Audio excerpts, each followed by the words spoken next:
Bonjour à tous, pour cette newsletter du mois de février, on vous fait une petite vidéo sur l'haltérophilie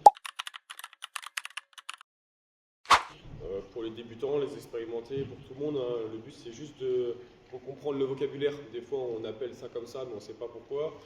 Comprendre un peu les différents mouvements qu'il y a en haltérophilie, leurs principes, etc.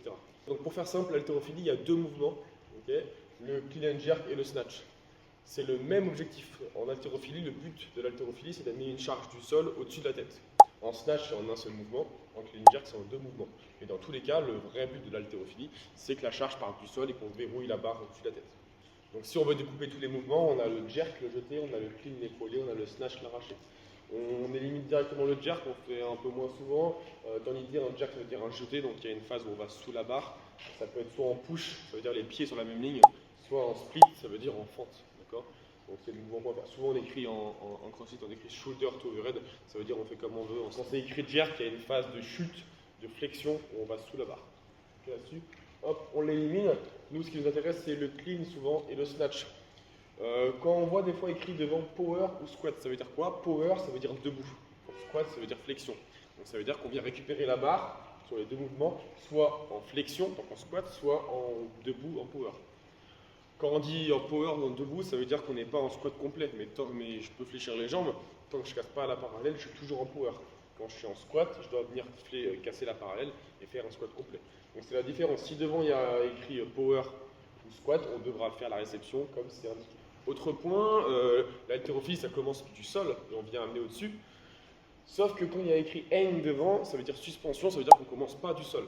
Okay, s'il n'y a rien écrit, s'il y a écrit snatch, on part du sol, on vient amener au-dessus. Quand c'est écrit hang, snatch, ça veut dire qu'on commence en suspension. Et hang, ça veut dire suspension haute, grosso modo, ça veut dire au-dessus du genou. Power debout, squat flexion, rien écrit, ça veut dire qu'on part du sol. Écrit hang, ça veut dire qu'on part en suspension. Donc pour faire un petit exemple, si on a hang, squat, snatch, ça veut dire qu'on va faire un snatch, on va amener au-dessus en un mouvement. Le départ se fera en suspension et la réception se fera en squat. S'il y a écrit power clean, il n'y a rien écrit devant, donc on part du sol, on vient épauler en réception debout. S'il y a écrit hang clean, ça veut dire qu'on vient épauler, départ suspension au-dessus du genou. Il n'y a pas écrit power ou squat, donc on fait comme on veut. On peut venir faire un squat ou une réception debout, peu importe.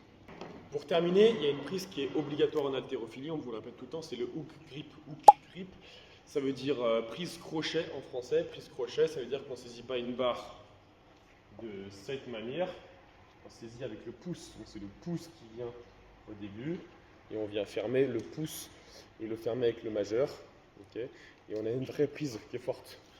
Il faut la faire tout le temps cette méthode, dès qu'on fait un tirage, on est en grip.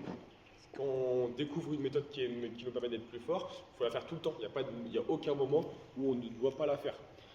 Donc sur tous les mouvements de tirage, on fait du hook grip. Quand je viens tirer une barre du sol pour venir l'épauler, je fais du hook grip. Quand je viens faire du snatch, je vais faire du hook grip. Ça me permet d'avoir une meilleure prise parce que je viens fermer par-dessus. Donc avec le poids, ça vient fermer plus fort.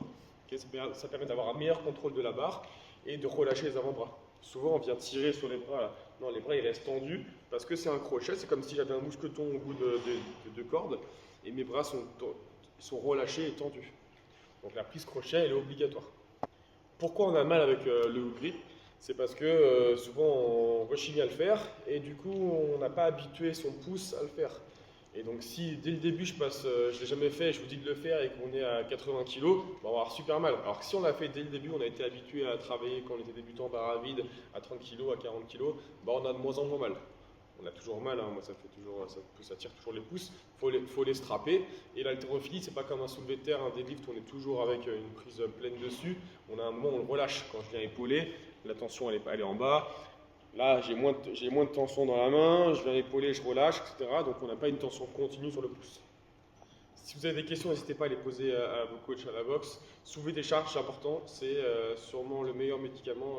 Soulever des poids, on pense qu'on n'a pas envie de soulever des poids, on n'a pas besoin. Mais finalement, c'est la qualité physique à travailler qui est le plus important pour la santé. Je vous l'expliquerai dans une prochaine vidéo que la force, c'est quelque chose qu'il faut travailler toute notre vie. Donc bonne journée à tous et à bientôt sur le floor.